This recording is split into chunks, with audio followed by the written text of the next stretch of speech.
Hello everyone, এফর আকাশ পডকাস্টে সবাইকে স্বাগত জানাচ্ছি। আজকের প্রোগ্রামে উপস্থিত আছেন ল্যাবেট ক্যান্সার হাসপাতালের অ্যাসিস্ট্যান্ট ম্যানেজার অপারেশনস খান জাহান খান। জাহান ভাই কেমন আছেন?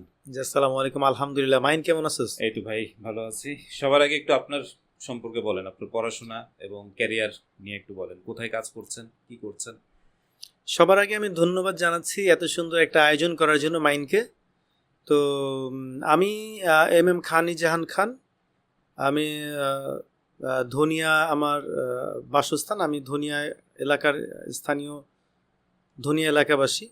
তো আমার লেখাপড়া করেছি আমি ধনিয়া একে হাই স্কুলে 97-এ এসএসসি কমপ্লিট করেছি। দেন তারপরে লাস্ট আমার অনার্স মাস্টার্স করেছি জগন্নাথ ইউনিভার্সিটি থেকে, পলিটিক্যাল সায়েন্স থেকে আমি অনার্স মাস্টার্স করেছি। তো ছাত্র জীবনেই কিন্তু আমি হেলথ সেক্টরের সাথে জড়িত। 2001 সালে আমি যখন অনার্সের ফার্স্ট ইয়ারে পড়ি তখন আমি মনোহর হসপিটাল থেকে শুরু করেছি হেলথ সেক্টরের যাত্রা। তো তারপরে ওইখানে থাকা অবস্থায় আমি অনার্স কমপ্লিট করে দেন তারপরে অ্যাপোলো হসপিটাল ঢাকার দিকে চলে যাই। অ্যাপোলো হসপিটাল ঢাকায় 13 বছর ছিলাম। 13 বছর থাকা অবস্থায় আমি মাস্টার্স কমপ্লিট করেছি জগন্নাথ ইউনিভার্সিটি থেকে পলিটিক্যাল সায়েন্সের উপর। দেন 13 বছর কাজ করেছি ফিনান্স অ্যান্ড অ্যাকাউন্টসের আন্ডারে ডিপার্টমেন্টে। 2019 সালে আমি ওইখান থেকে মুভ করি সাজেদা ফাউন্ডেশন।